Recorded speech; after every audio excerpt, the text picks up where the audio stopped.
with humanity, compassion, and kindness that is associated with having an opportunity to give the gift of life.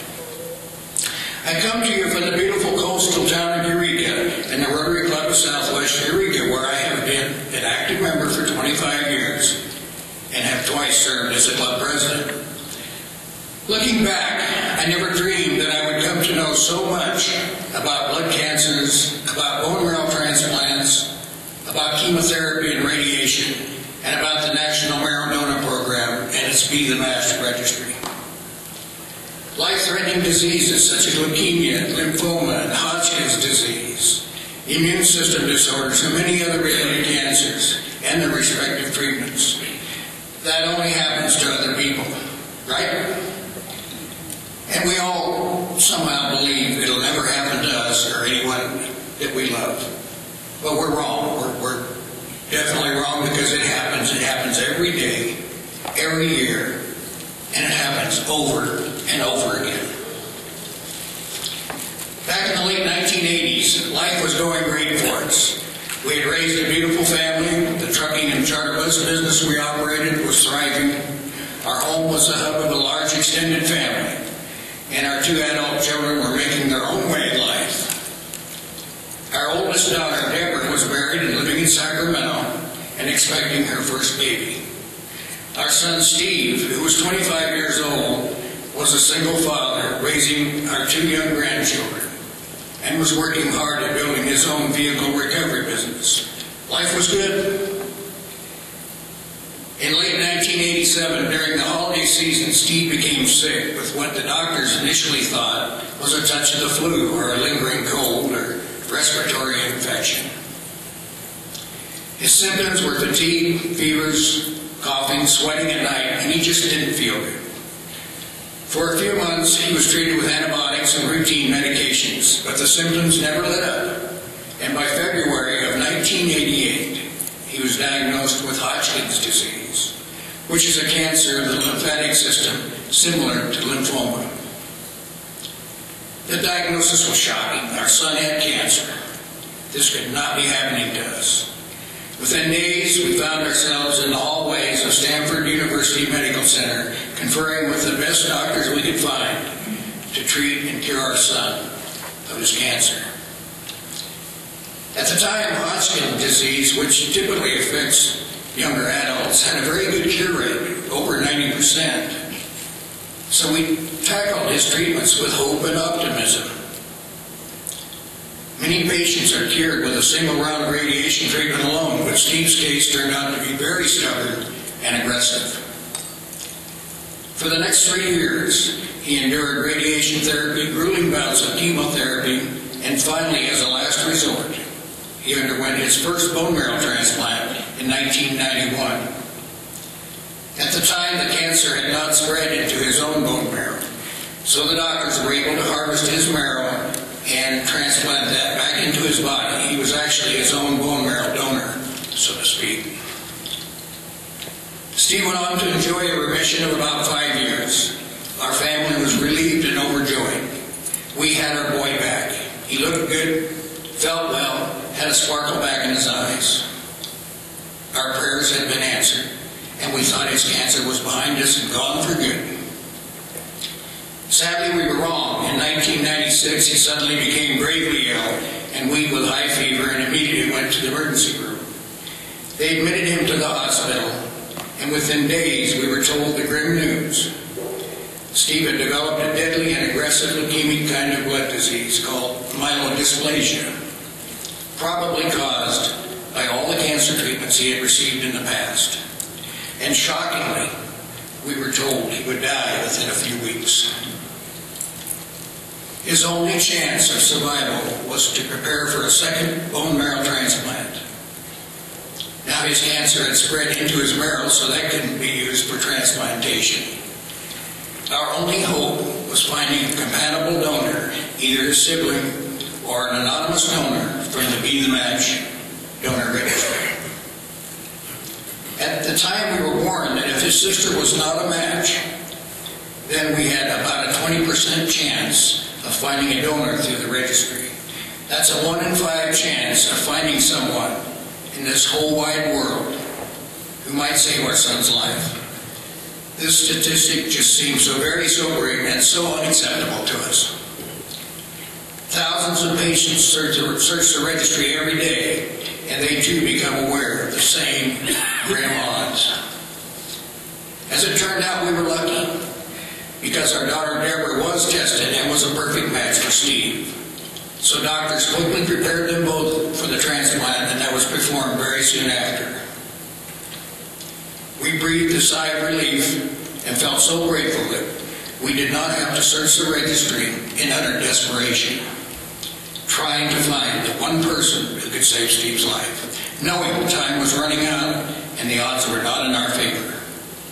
But again, we could not stop thinking about the fear and hopelessness families must feel when time is running out, and their only hope is to find one special someone, somewhere, who can save the life of their loved one, like looking for a needle in a haystack. This brings to mind a heartbreaking case this past year coming out of Sacramento. A Sacramento area mother actually traveled all the way to China, desperately searching for a compatible donor for her 16-year-old daughter she had adopted from China as a baby. Her daughter had no known blood relatives who could donate. Unfortunately, the trip was not successful, and her daughter's health worsened as she struggled with damage to her heart and weakened immune system caused by her cancer treatments. She passed away a short time later. This is what I'm talking about. The dreadful fear, desperation, and sometimes heartbreak that people feel as they search the registry, and in some cases the world, for someone to have the life of somebody they love, to save the life of somebody they love. I went home and shared with my own Southwest Rotary Club, District 5130, what I had learned about bone marrow transplantation and the National Registry, and how the odds of finding a life-saving match were not as good as it could be and as it should be. Our club signed on and committed to raising money and sponsoring local drives, all in an effort to expand the registry and give patients and families in need hope and a viable treatment option. This is really how Rotary Project Share Life came to be. On January 13th, 1997, I delivered my very first presentation to another local Rotary Club, the Rotary Club of Old Town, Eureka, to enlist their help. And it is there that I gratefully accepted our very first donation of $250 to support our efforts from a member who had just lost his wife to cancer.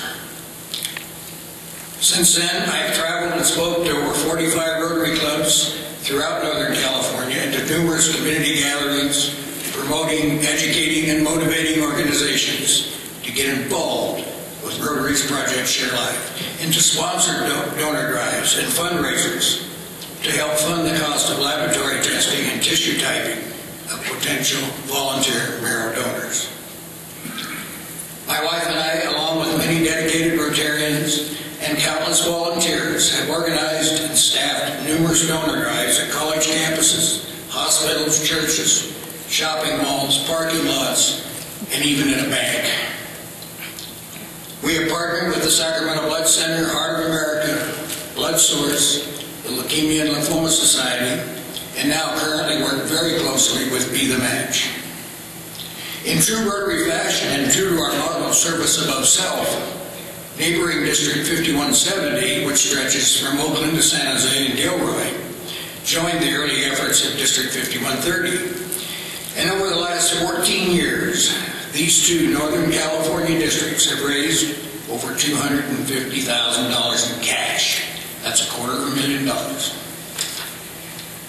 This money, combined with the matching grants and federal funding we receive for working to increase minority representation on the registry, has enabled us to add 20,000 potential donors to the National Registry. Folks, think about that. This means 20,000 extra chances that a life might be saved. 20,000 extra chances that another child will not die, but go on to live the full life they deserve.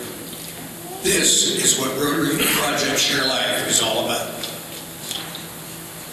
Now the good news is, thanks to our efforts with Rotary Project Share Life, coupled with aggressive public education and outreach by many, many entities, like We the Match and the Leukemia and Lymphoma Society, the odds of finding a match have dramatically increased since the day our family was told there would only be a 1 in 5 chance, or 20% chance, of finding a donor for our son. Today the registry has grown to over 9 million potential donors, and the odds are now up to 80% chance that a terminally ill patient will find a compatible marrow match. But think about this. Even with these great advances in odds, 1 person in 5 will still be told the sad and disheartening news: "We're sorry, we can't find a suitable donor for you. Unfortunately, you have no options left. There's nothing we can do." And even though we have made excellent progress, to me the odds are still so very unacceptable, because still today, 20% of all patients searching the marrow donor registry will not find a match, and they will die. This is simply unacceptable. And really, folks, we're not talking miracles here. All we're really talking about is finding enough people who are willing to be tested and join the registry, so that everyone, the young child with leukemia, or the husband and father with lymphoma, or the college student with sickle cell anemia, has a chance to live. That is the goal of Rotary Project Share Life. I want to tell you a little bit about ethnic minority representation on the registry. Remember the story about the mother who traveled to China? This situation highlights the difficulties that ethnic minorities face in finding bone marrow matches. Because tissue types are inherited, patients are most likely to match someone who shares their racial and ethnic heritage. Asian Americans only have about a 50% chance of finding a match on the U.S. donor registry, compared with 80% for Caucasians. African Americans, there's only 7% of the people on the registry are African Americans. Not nearly enough for all the patients in need. But let me have my daughter Deborah tell you about signing up and what the donation process really involves, since she was a donor. It was really very simple. Got online to be the match. I filled out a quick health questionnaire and a consent form. I waited for the testing kit to arrive. The testing kit had 4 swabs that you just swab the inside of your mouth, you put your labels on them, and you send them back to be the match registry. It's really very, very easy. There are guidelines for joining the registry. You must be between the ages of 17 and 60. You need to be willing to donate to any patient in need, and you need to be in good health, of course. And also, you must know the privacy of both the patient and the donor is strictly protected. You might be asking yourself some questions. Will I have to have surgery? Most of the time, now 70% of the time, your donations are non-surgical. It's kind of like similar to a blood donation, and it's called peripheral blood stem cell donation. The second way that you can donate is, of course, through marrow extraction. It is a surgical procedure done under general anesthesia, where they go and take the marrow from the top of your hip bone on your backside. It's a quick procedure. Sometimes you stay 1 night in the hospital. Both methods, your marrow replaces itself completely within 4 to 6 weeks. Is it dangerous? Is it dangerous to my health if I'm a donor? And rarely there are no long-term side effects to being a donor. They only use about 5% of your marrow. That's all that's needed to really save a patient's life. The new marrow begins to produce new blood cells, and the patient's blood system is reborn, if you will. So, this is what we know for sure about marrow donation. Joining the registry is very easy. Donation involves minimal discomfort and recovery. And giving someone a second chance at life can be one of the most gratifying experiences of your life. For me personally, I would donate again in a heartbeat. It is a gesture that is so simple yet so very powerful. And any minor discomfort or inconvenience that a donor might experience, it really does pale in comparison to the courage it takes to fight cancer. So I know that if I was ever selected again to be a donor, I would be the one that had the easy part. The sentiment that I know that I share with many other people who have donated, those people here in this room, I'm sure, is it was worth it and we would do it again, absolutely. So next time that you have a few minutes to spare, go ahead, log on to bethematch.com and join the registry. You just might be someone's second chance at life. I want you to think about it. Think about the power of Rotary in action. Rotary is a leader in the world. Rotarians are a leader in our communities.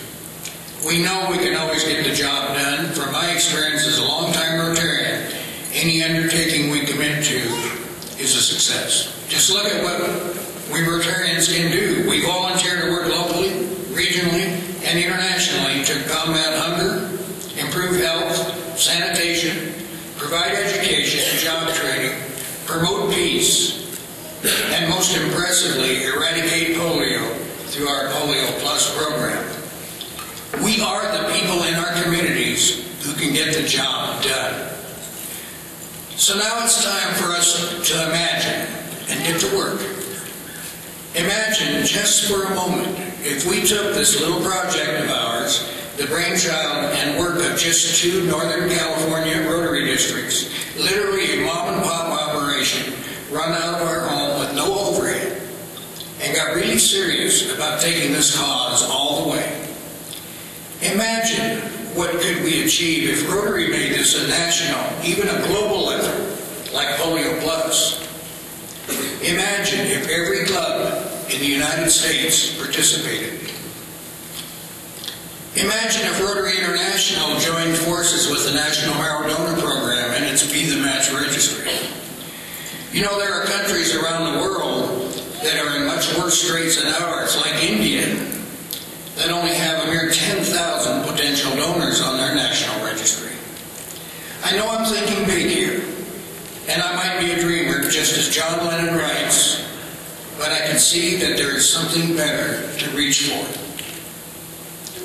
Imagine the lives that could be saved all over the world if we spearheaded an international effort, which would also benefit us here in the United States.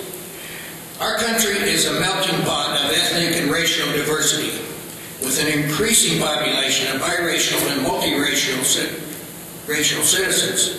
By increasing the ethnic representation on the Mayo Registry through a coordinated international effort, the gift of life can be a guaranteed possibility for the people we love, for everyone, including our own children, grandchildren, neighbors, friends, and co-workers.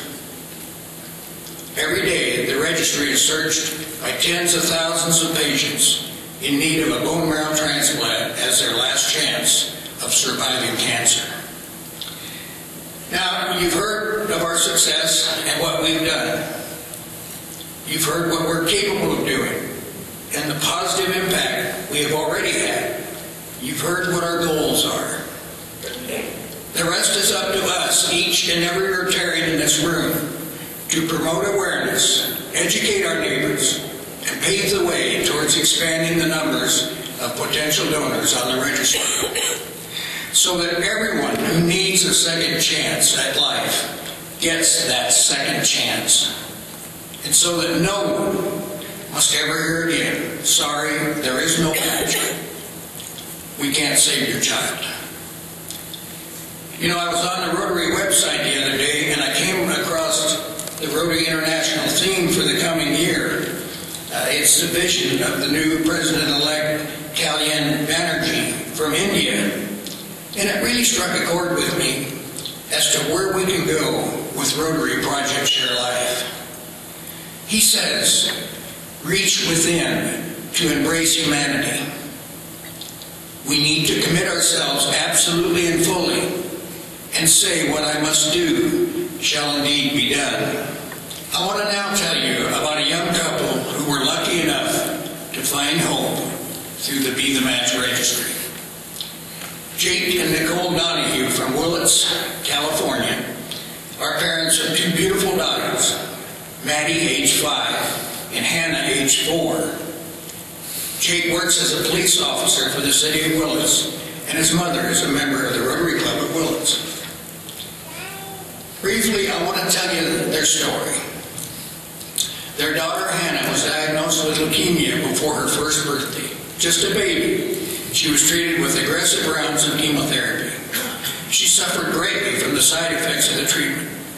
She then started to complain that her tummy hurt and she had difficulty holding anything down. She lost interest in food, and at one point, Hannah weighed just 16 pounds as a 2-year-old toddler.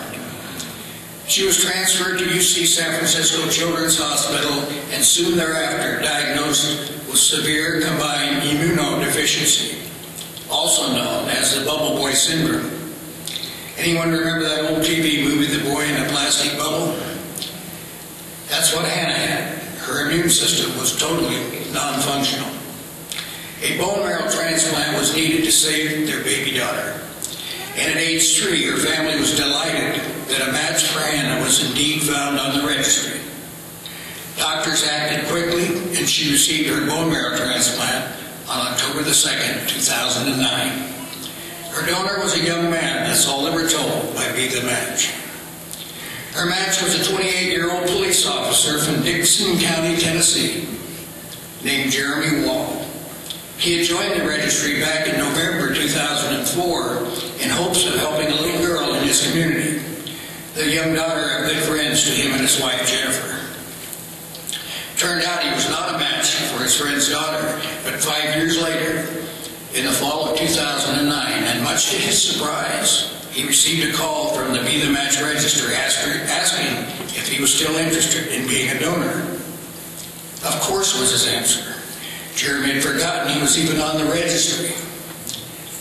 The young father of 3 then began the process to prepare for the donation of his marrow to Hannah, which included a thorough physical exam, chest x-ray, EKG, and more blood work.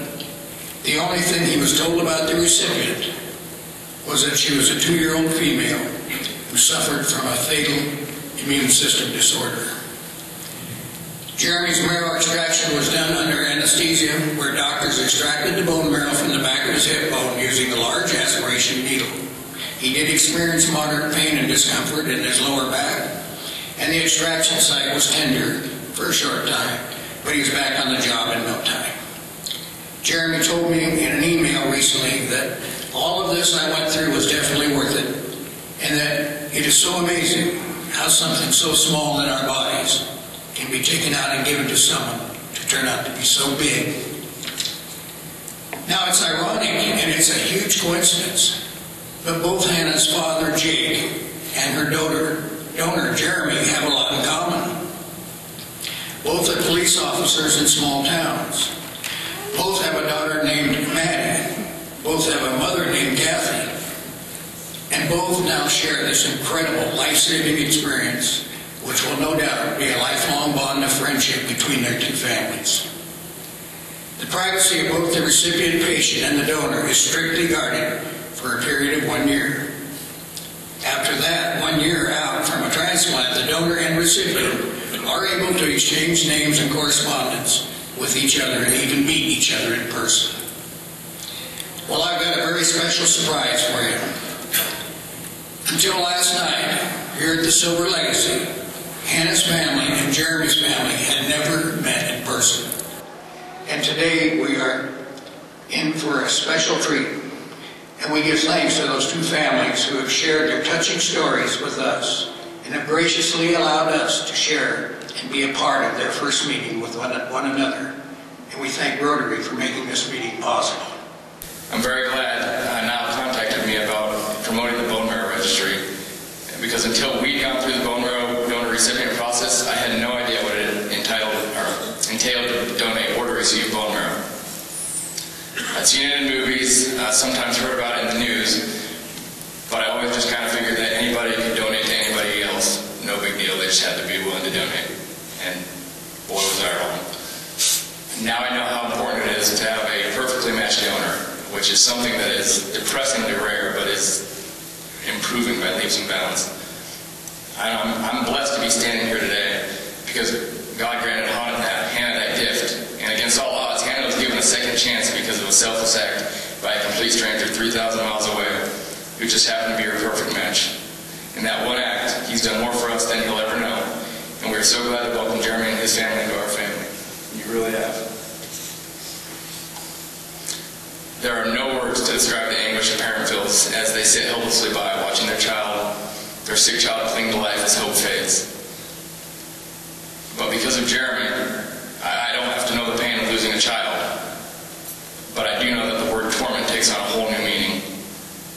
We've been blessed. We've been given a gift beyond all value, and if I can afford that gift one day, and through me God saves a life, I count myself blessed again. So I'm here, and I want to talk because I want to ask everyone to sign up, because at this very minute, someone might be waiting for what only you can give. And we saw it day after day in the hospital. So once again, I want to thank Rotary. I want to thank Nyle. I want to thank my mom, Be the Match, and of course, Jeremy for saving our daughter's life.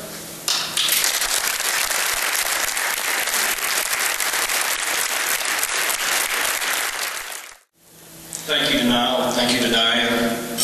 Thank you to Deborah. Thank you to Kathy, Jake's mom. Big thank you to all you guys. You guys are making this thing happen. Thank you to the doctors, the nurses that work at town. I want to thank God for the creation, for our bodies, the way they were created, that this is even a possibility. Thanks to my wonderful wife, Jennifer. She had to take care of me, so I'm not the best of patients, but I thank her. I can't say thank you enough. Thank you to Carla, Alta, Blood Assurance. A lot of you guys have probably never heard of Blood Assurance. Blood Assurance is out of Chattanooga, Tennessee, who actually takes care of the tissue typing and the testing, and they actually set up, they work with Be the Match, and to get all this stuff set up, and they really done a great job. I was well taken care of, and thank you to Be the Match. Whenever I talk to people about this, they always ask, well, is it painful? Because all I've heard is, and this is the expression that a lot of people use, they drill down into your back. And I'm thinking, well, let's not think about the drilling part. First of all, you're put to sleep. You don't have to know. You don't know about that. If they video it, I don't want to see it. Needless to say, you don't have to mess with that. But there is some pain with it. Yes, a couple of days maybe.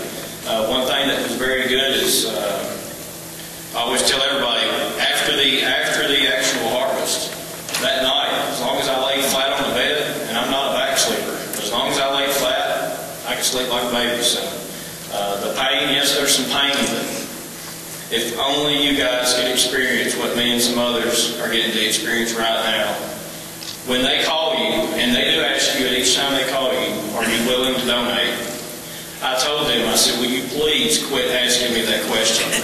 I am going to donate. There is no question to ask anymore, so you won't even have to think twice.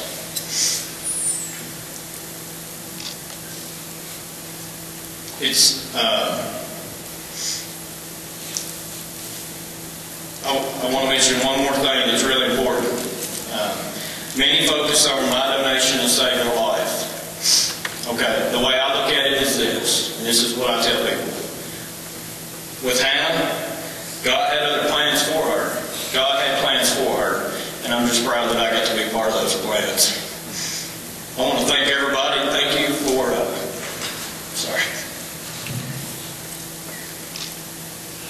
I want to thank everybody, and I ask you to please sign up.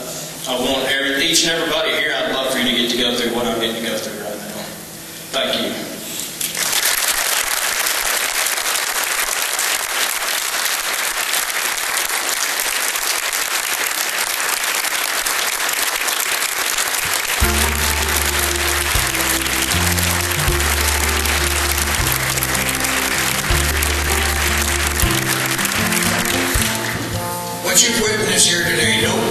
in Reno. You put it deep within your heart, and you lock it in, and you take it home. And you put it to work in your life and in your community. Let's work together and turn Hannah's success story into a reality for those who may follow her path in their own desperate quest for another chance at life. And remember why we do this. Because everybody deserves a second chance in life.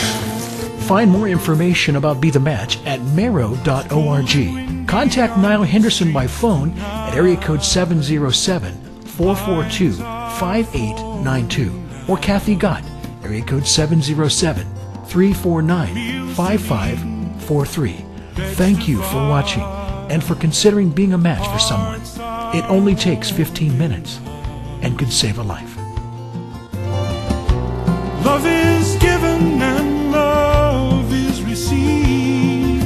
A candle in the darkness because someone has believed what Jesus said. Unto the least of these, what you do for them, you also do for me.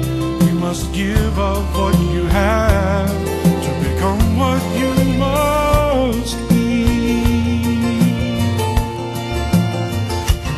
You must give your love unto the least of these.